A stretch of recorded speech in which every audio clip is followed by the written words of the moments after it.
how'd it come about, and then the company from your surfing background? Well, it started with me just building some model surfboards. Well, there you go. There he is right there. That's right. That is Dave Reynolds taking an offer from a little-known show called Made in Huntington Beach, 20 years ago. Flash forward right here. Now we're in the nerve center of his operation, 20 years now, with the legendary now surf artist himself, Dave Reynolds. How are you, sir? How's it going, Matt? What do you think? I think we both had more hair back then. Yeah, we're both still kicking, though. we're still doing it. Wow, that's kind of a time warp for us a little bit, you know. I mean, that's videotape, that now is digital tape or digital, and back then it was what, just cable and broadcast. That's your options today. Right. You know, look what you have, right? Back in that show, that was before the internet. You know, before you even had a printer in your home or a computer. You know, so I mean, it's a lot easier to do business with people all over the world now. That's technology, and times have changed, right? Right. You've changed a little bit, we've changed, but you're still doing it. We now have the internet, and it's kind of changed everything. I mean, especially as far as being an entrepreneur and being a businessman, you know. My computer is probably as important of a tool as my bandsaw. You know, it'd be a real tough. If I had to choose one, I think I would keep the computer. So, how are you? How have you been?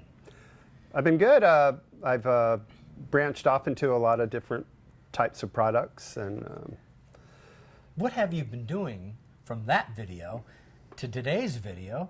What have you been doing in 20 years, Mr. Reynolds? Well, basically cornering the market as far as surf trophies go in the world. But I'm almost there. Well, actually, with these surfing award, these trophies that you've done, you actually started in the very beginning at the top. Yeah, back in 1988, you know, doing the pro tour, you know, and taking the awards with me to Hawaii that first winter, my first trip to Hawaii, and boom, I'm there at the ASP Awards banquet with the trophies. Like? That was a home run. Awesome. That was a home run. Right? It was, yeah. So, but you know, it's been an interesting ride, because even though you start out at the top like that, you still have to really hustle and be innovative and be persistent and have tenacity, you know, just to stay in business. It can be a struggle. So what have you been doing in 20 years, Dave? Well, I'm now represented in art galleries in Laguna and here in Huntington Beach, and I branched out into painting and sculpture, and you know, I design all types of different trophies and for different kinds of companies. Oh yeah, we're going to talk about that. You're very much involved as a curator to the International Surf Museum, Huntington Beach. That must be a kick for you. Oh, it's a lot of fun, especially when I'm there and I get to see all the tourists coming through, and you know, they all it's kind of fun to watch them get to learn something about surfing that they, and you know what, me making the exhibits, you know, I learn a lot too. Can you imagine what's gone through, and all the famous surfers too, who touched that over so many years of in Huntington Beach. Surfboards on parade, the first of its kind anywhere, and you had a hand in that. You had a board on the very first go around. What was that like? That was a lot of fun. You know, I was honored to be chosen as one of the artists in that, because you know, there are some pretty well-known artists that are on that list, and my first thoughts was to create a painting on a board, like you know, a lot of artists do.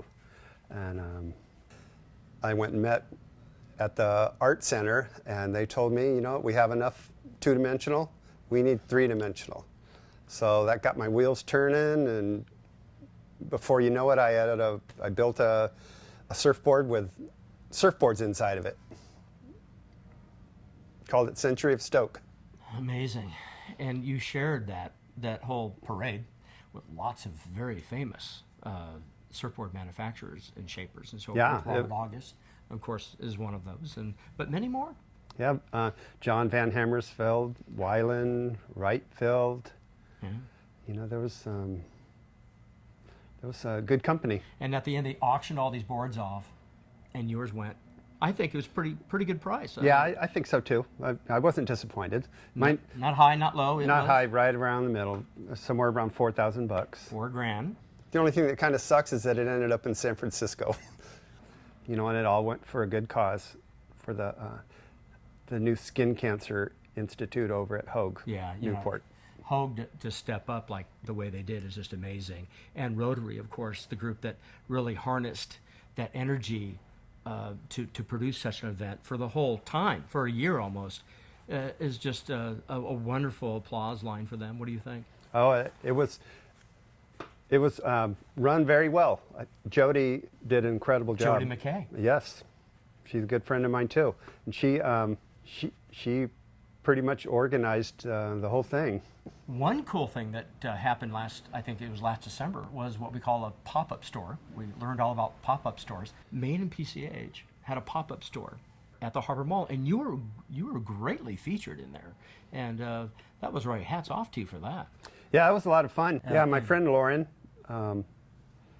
she works for the Maine and PCH company, and she invited me to participate and set up a display of art, and got to bring in a lot of things that I thought were kind of cool, versus when you move into a typical art gallery, you got to kind of have pieces that the gallery owner wants. Right. How'd you come up with that cool logo? I love your logo, that look that you have. Well, it's this art style that I've developed that I call minimal surf. That's right, minimal surf. How did you come up with minimal surf? Well, I've always liked bold yet simple graphics. Yeah, and boy, I just can't get enough of this chess piece, the chess set. If you haven't seen this yet, you have to see it. So detailed. It's amazing how long it must take you to do the. Describe for us this chess set. Well, it's the Huntington Beach version of the surfer's chess set, I call it, and that is tough stuff to do. Just one of those chess pieces, I could spend 20 hours sculpting a 2-inch high chess piece to get it perfect. That's what it takes. Some of these things that I'm replicating, people see every day. It has some Huntington Beach specific pieces to it. People see the Tower Zero on the pier every day. If it looked crappy, they would know. So it's really important to me to make it look perfect. I also have an oil derrick with it says Pacific City on the platform, because Huntington Beach started out as an oil town. I also have a Woody surf car, and the Queen is a longboard with a lay around her, and I have little HB skim boards for the ponds. A little skimboard on a pile of rocks. Wow. Could you please tell us how you make all this, how it's actually made in Huntington Beach? Well, first goes from concept to prototype. First thing I do is I draw up sketches, actual size sketches of each playing piece. That, and it's really important that the playing pieces are sized accordingly. And I sculpt the originals out of wax, and then some of them take 14, 16 hours to build just the prototype master. And then I make silicone molds. Then I use what's called a cold cast bronze technique, where there's metal added to the resin, and each piece is hand detailed, hand painted, and lined with felt and weighted. And you said something about weighted specifically. You've just now realized how important that is. Yeah, after doing a lot of research on chess sets, and there's a whole chess industry all over the world. I mean, there's chess artists and I'm just happen to be one of the newest ones that makes a surfing one. And I've got hooked up with a probably the world's largest chess-related website in the world called chesshouse.com. They're going to be carrying my surfer's chess set. Can you just get the pieces? You can order just the Huntington Beach pieces if you want. They will all be on my website, surftrophy.com. Right, but what about the board itself? How cool is that? What is that made out of? It's made out of bamboo board, and it's probably, I'm guessing, the world's only bamboo board chess table. And, and I use different types of hardwoods and exotic woods, and I have inlaid trim on the top of the board too. By this time that people are looking at this interview, you might have just opened up your own first of its kind Dave Reynolds Gallery. Yeah, I haven't come up with a name for it yet. The Dave Reynolds Gallery. No, it's not going to be that. No, Ladies and gentlemen, the Dave Reynolds Gallery. What do you think? No. Well, we go back 20 years now. Come on, it's the Dave Reynolds Gallery. You can call it that. But I haven't come up with a name yet. That's soon to come, but it's going to be opening up on January 1st, 2016. That's right. How exciting for you! And and you'll have other people there, right? Yeah, Other I'll be artists. representing at least 2 or 3 other Huntington Beach surf artists, and maybe some others besides them. And public can come whenever they want. No, it'd be appointment only. Was this an idea you always came up with, or because maybe the dealings with the International Surf Museum that says, hey, I want to do something like this? Tell you the truth, I just came up with this idea about a month ago. And, No, come on. Yes. So I just thought it would be a cool idea to help out some of my friends, and give customers a good reason to come over and look at different types of art. Dave, thank you so much. It's been a hoot to catch up to you. Over 20 years now, can you imagine? Going strong in your production facility. I know you're busy, but thank you very much for a little tour today. See you in 20 more. That's it. 20, he said it, folks. 20 more from Dave Reynolds, surf artist, and thank you very much. And it is made in Huntington Beach. If you're planning on starting, locating, or relocating your business, you have a business-friendly friend in Huntington Beach. Let the experts at the City of Huntington Beach guide you to a seamless and convenient approach to tapping into a new future within the city of expanding horizons. Many companies enjoy the features Surf City delivers, including the proximity to travel, ports, and of course, pristine weather and beaches. Call today and see how HB is uniquely qualified to assist your next move. Call or click today. Huntington Beach, your friendly business partner in town. Hamboards, the quintessential board, or is it a surfboard, or any cross in between? It is, therefore, the name, the brand, and part of surf culture that is found around the world. But first, it's made in Huntington Beach, and we have the founder with us right now. We have Pete Hamboard. Pete, how are you? I'm doing great, Matt. Wow, thank you for allowing us to come in. I'm excited you guys are here. Yeah, it is really great. Now, let's be honest. This was a mistake. Come on. I mean, you just... Well, we like to frame it as a happy accident. A happy accident from God. There you go. So, how did this come to be? Come on. So, really, my sons and I had like this family project. We wanted to make basically a surfing trainer, a board that I could enjoy with my sons, that we could learn like some of the nuances of surfing on. And not being a skateboarder, but being surfers, we kind of made this big crazy thing with skateboard wheels. And then one day one of them got left out, and Mom came home and with the groceries and ran it over. It flew off into the bushes, and man, she was sure she wrecked it, so she came in and gave everybody a good strong lecture for leaving their stuff out in the driveway. But you know what? The next day, one of my sons comes up to me and says, "Hey, Dad, you know that one board that Mom ran over with a car? It turns really good to the right. Gosh, it feels like surfing when you ride the darn thing."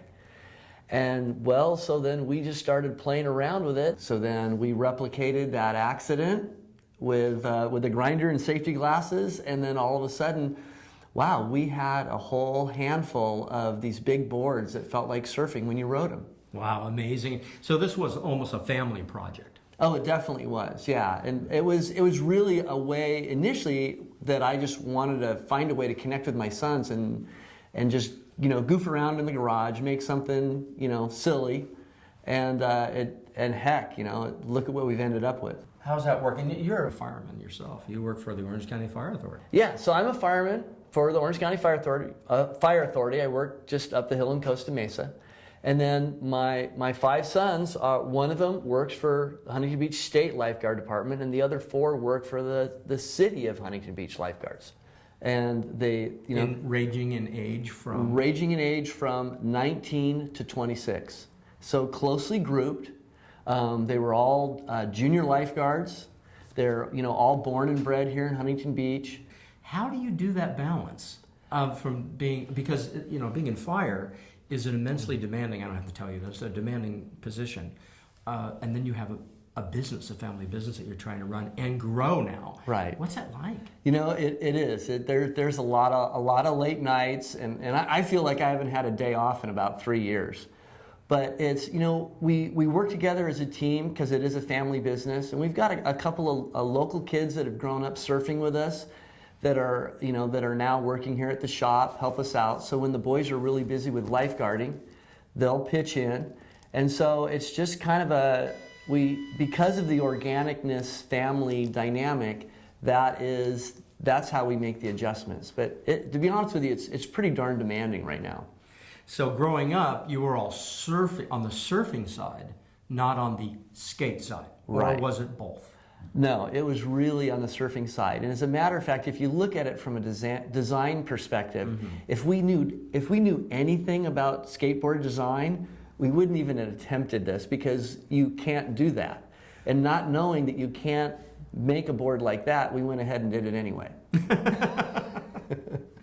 Trial and error? Yeah, oh, totally. Yeah, it was total trial and error. In fact, again, there was like when a friend of mine who does product design, he goes, "You were blessed with the perfect design feedback element that basically you had these 5 test pilots that would show up around the dinner table and give you immediate great feedback and be involved in like fixing things." Right. So yeah, it was trial and error. It was like, "Hey Dad, you ought to try this. Pass the ketchup." You know. Well, trial and error today lands you with just not this product. Yeah, we make about 10 different boards, and each one is different than what you'll find made by your normal skateboard company, because we just look at design and flow and function just from a different angle. Yeah, and it all came from that first board. It all came from that first board, yeah. So the first board said, "This is a great feel. What else can we do now?" Did that come from the dad, or did that come from the 5 sons? Well, we say that we've never designed a product. We've just the boys have just come up with an idea and said, "Hey, Dad, we ought to try this." And so I'll go, "Okay, let's give this thing a whirl." So we'll work together on it, and it'll come out. We'll end up with a new design that ends up turning into a product. The technique, you're a surfer though. So the technique in surfing, as it applies to a larger skateboard, how does that change, or how is that similar to the art of surfing? Yeah, well, it's different. Well, it's similar to surfing in that you have to use your back foot, you have to carve the rail, you have to flow into the turn, and that's a surfing feel. Like, these boards are not something that you would really want to take into a skate park. They just really wouldn't work there. Gotcha. But if you've got a nice flat piece of asphalt, like what we say is that, well, if you've got a nice flat piece of asphalt and you want to get your surf on, this is what you can do it with. You can do it with a Hamboard. Well, we're going to see how it's made here in just a little bit. But first of all, you are where today? You have a great website, by the way. Oh, thank you. Fantastic website. Where can people find you today? And you were probably purchased around the world, is that correct? Right, yeah. Well, about 60% of our boards are sold online. Like you said, we've got the great website going on. The other, they can be found like in upscale surf shops, like Huntington Surf and Sport. We've been in there since 2006. 2006? 2006. They were our very first retail shop ever. How did that come about? That must have been just exciting for you. Oh, it was exciting. And we didn't realize other people, because since we didn't understand the industry, we didn't realize that they're like one of the most difficult shops to get into because they're so prestigious. And Huntington Beach is such an influential community. And since Huntington Surf and Sport is so iconic, to get product in there is darn near impossible. We knew so little about the industry starting. We didn't even realize basically that we were decided to climb a hill and we knocked off Everest.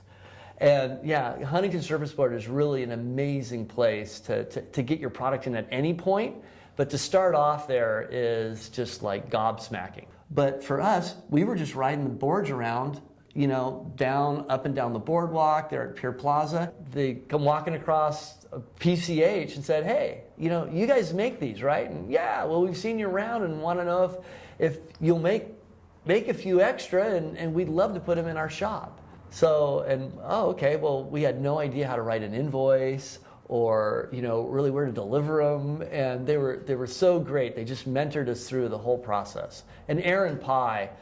What can you say about Aaron Pye? Oh, Aaron Pye, who's the owner and founder of Huntington Surf and Sport. He was behind so much of helping us because he recognized that this is part of Hamboards is really kind of part of Huntington Beach, part of the culture, and so they wanted to know how they could help and help us get into the retail side of things. And time again, Matt, I got to tell you, any success that you see here with Hamboards, really not only are we as a family proud of, but really the community should be proud of too. You're in other retail locations as well? Yeah, we were in our shop up in Venice. We're in a co-branded shop down in Laguna Beach that does really well.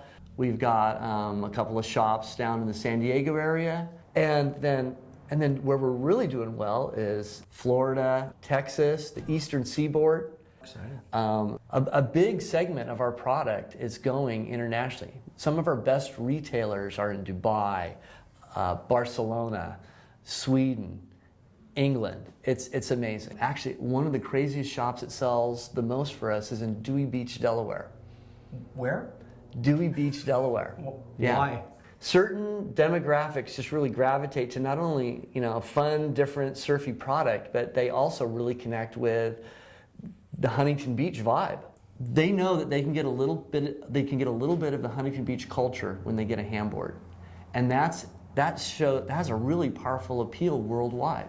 Right. I mean, I think I've heard the term Surf City on Wheels. Surf City on Wheels. Right. Right. That's one of our taglines. Well, let's see how those wheels and the board is made at Huntington Beach. Oh, great. Take it through the process. So we get the plywood in from San Pedro, and then we take it over to the far side of Huntington Beach, and we get the plywood cut into the shape of a Hamboard. So you have a template now. Yeah, we have a template, yes. And so there's a big wood shop over there. Our Beto, our longtime buddy, he cuts them out, and then we'll take them from there, and then we'll bring them over here to a couple shops over here, Mike Gatlin's Woodworking, and then we'll do the sanding and we'll finish them and get them just all dialed in, ready for paint. We take them to a local paint shop. They mask them, give them this surfboard-like paint job, then come back to here to our footprint right here, and then we put the deck coating on where the special unique coating that gives it a little bit of a grip and a protection uses the same technology that a dentist uses when he hardens their filling with the UV light. Ouch. Yeah. Well, it's actually pain-free. It's painless. It's painless, yes, it's painless. And it also has no volatile organic compounds because it's actually this $3,000 light that we put over the board, over the coating that we put on. We roll the coating on, then we'll hit it with that light, and that light bonds it to the deck of the Hamboard. And so it's a very resilient, but it's also very eco-friendly. Eco-friendly. Yeah, because the bottom line is that not only do I care about the air that's floating around Huntington Beach in the community, but you know what? When your kids are the ones that are applying it, you kind of care about really the environment that you're creating. Then we'll take it to the room next door here, and we'll assemble the wheels and the trucks on it, and it gets hand signed and numbered and shipped right out the back door. Those wheels are made here in Huntington too. Over there on the far side of Huntington, there's a great manufacturer by the name of and they pour the wheels. We're learning about wheel design, which brings up those amazing wheels that we use that give the Hamboards the incredible buttery, surfy feel, and they perform so well. They're designed here in Huntington Beach, distributed by ABEC 11, and they're known worldwide as a made in America, designed in Huntington Beach wheel manufacturer. And people ask me about, our connection with the Made in America vibe, which is a strong part of the Hamboard culture. Well, you're talking to a guy whose mom was one of the Rosie the Riveters. She literally, back in Racine, Wisconsin, during World War II, riveted wings together for the B-25 bomber. Wow. Yeah, and she's 92 years old. She still drives up here from Cardiff. She's still just, vigorous and vital. And we sit in this very room and talk about how neat it is to have a family company that produces something in Huntington Beach, in the United States, that goes out, all over the world. So what did Shark Tank give you or bring to the Hamboard brand that you didn't have before? National media exposure. It just skyrocketed us. And also having the opportunity to do a year's worth of business in the 30 days after Shark Tank ain't so bad either. A year's worth of business. Yeah. In the 30 days after Shark Tank performed that. See, yeah. And they say TV's dead. National broadcasting is not dead by any stretch of the imagination. No. I have people know, right? So. Right. Yeah. And so it's really helped our little business. It's seriously just 3.5 years ago, we were still in the garage. We were still hunkered down from, I don't know if you heard about when the economy tried to collapse in 2008. It was in the papers. But anyway, we definitely noticed a downturn in the $500, skateboard market. And so this has been a really challenging growth curve for us.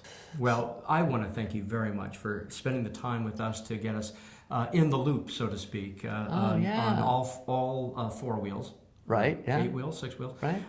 For the Hamburg. And thank you so much. I appreciate your time, Pete. Well, you're really welcome. I just want you to know that any bit of our success is really due to the community. Thanks. Well, as you can tell by today, there's a lot more to Huntington Beach than our beautiful surf and sun, but a city that offers a diverse and dynamic light industrial economy. It is, therefore, the strength of our makers, the molders, the innovators, the distributors, who in turn create the job opportunities while supplying the much needed and exciting products found around the world. Made in Huntington Beach. I'm Matt Liffring. We'll see you next time.